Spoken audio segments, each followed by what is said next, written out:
একবারে পুরো নরম তুলোর মতো, দারুণ সুন্দর। দেখতে পাচ্ছেন?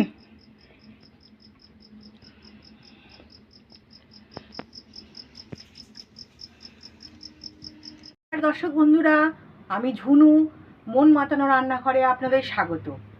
আজ আমি আপনাদের করে দেখাবো টেস্টি আর স্পঞ্জি কেক। তা কেকটা কিভাবে তৈরি করছি, কেক বানানোর জন্য আমি একটা পাত্র নিয়ে নিয়েছি। এবার এর মধ্যে আমি দুটো ডিমকে ফাটিয়ে নেব।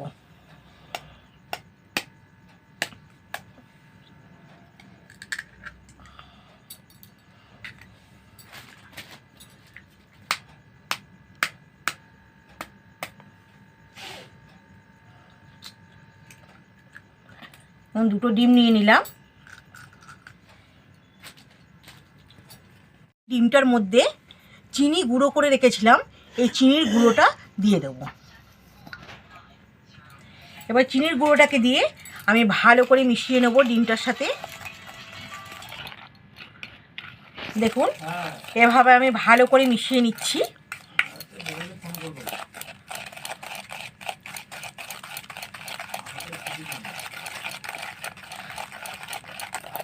দেখুন, এই ব্যাটারটা আমার কি সুন্দর রেডি হয়ে গেছে। এইভাবে ডিমের সাথে চিনি যদি ফেটিয়ে নেন তাহলে কেকটাও খুব সুন্দর হয়। এবার আমি এর মধ্যে ময়দা দিয়ে দেবো। কোন যতটা পরিমাণে চিনি নিয়েছিলাম ঠিক ততটা পরিমাণেই ময়দা এর মধ্যে আমি দিয়ে দিচ্ছি।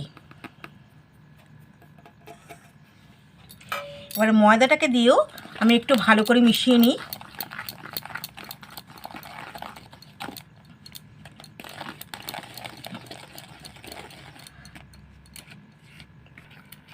দেখুন, ময়দাটাকেও আমি ভালোভাবে মিশিয়ে নিয়েছি। এবার আমি এর মধ্যে একটু বেকিং পাউডার দিয়ে দেবো,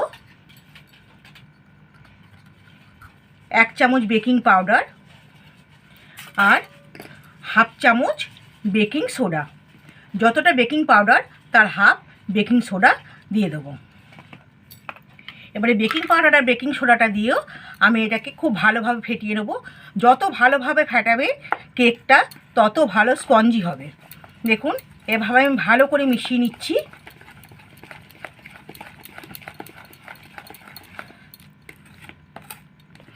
দেখুন, বেকিং পাউডার আর বেকিং সোডাটা দেওয়ার পর আমার ব্যাটারটা কত ঘন হয়ে গেছে। এবার আমি এর মধ্যে একটু দুধ দিয়ে দেবো। ব্যাটারটা খুব বেশি ঘন হবে না, খুব পাতলাও হবে না। দেখুন আমি কিভাবে ব্যাটারটা বানাচ্ছি। এবার এর মধ্যে আমি 1 চামচ ভ্যানিলা দিয়ে দেবো।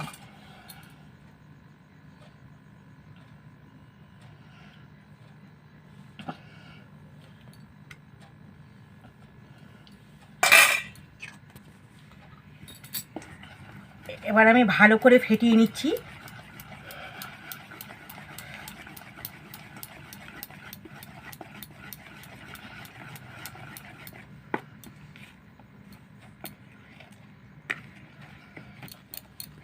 দেখুন, আমার কেকের ব্যাটারটা তৈরি হয়ে গেছে। ঠিক এই রকম ব্যাটারটা হবে, খুব ঘন নয়, খুব পাতলাও নয়।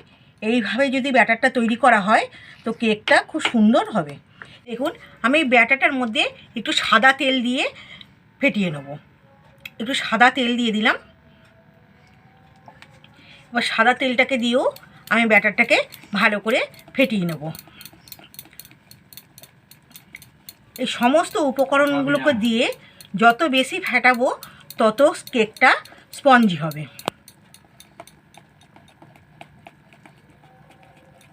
আমি এই ব্যাটারটাকে 15 থেকে 20 মিনিট ঢেকে রেখে দেবো। 20 মিনিট পর আমি আবার ফিরে এলাম। দেখুন, 20 মিনিট এই ব্যাটারটাকে চাপা দিয়ে রেখে দিয়েছি। এবার ব্যাটারটাকে আমি আরেকটুকুনি ফেটিয়ে নিচ্ছি।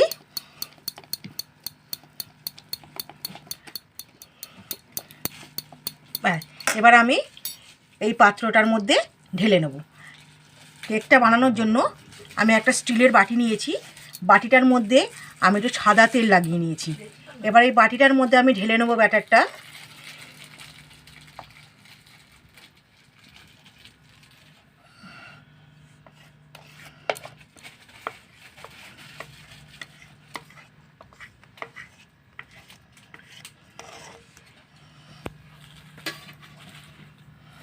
এবারে এই ব্যাটারটাকে আমি বাটিটা এভাবে ঠুকে ঠুকে আমি ব্যাটারটাকে বসিয়ে নিচ্ছি, যাতে ভেতরে কোনো রকম হাওয়া না থাকে। ব্যাটারটাকে বসিয়ে নিয়েছি। এবার আমি এর মধ্যে কিছুটা কাজু কিশমিশ ছড়িয়ে দেবো।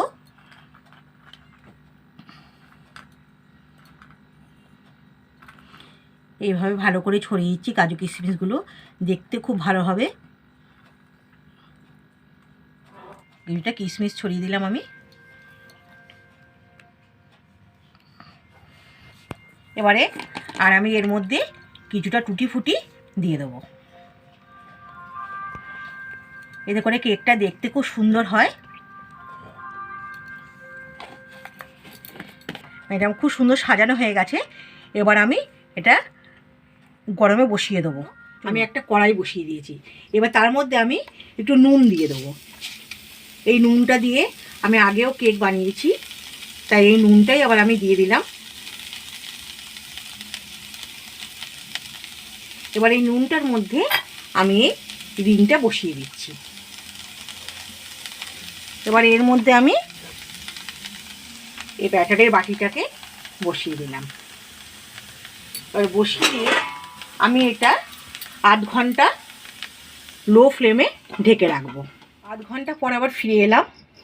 এবার ঢাকনাটা সরিয়ে আমি দেখি কেকটা কি অবস্থায় আছে। এই দেখুন কেকটা আমার কত সুন্দর ফুলেছে, আর একদম নরম স্পঞ্জি।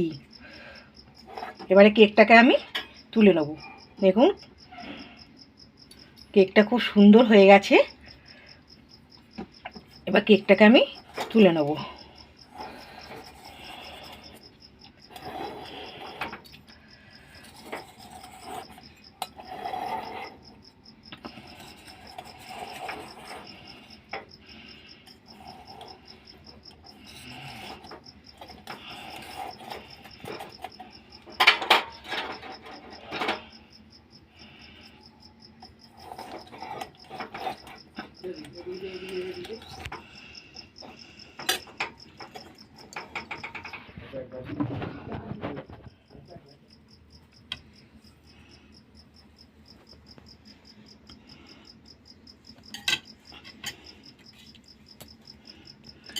একবারে পুরো নরম তুলোর মতো, দারুণ সুন্দর। দেখতে পাচ্ছেন?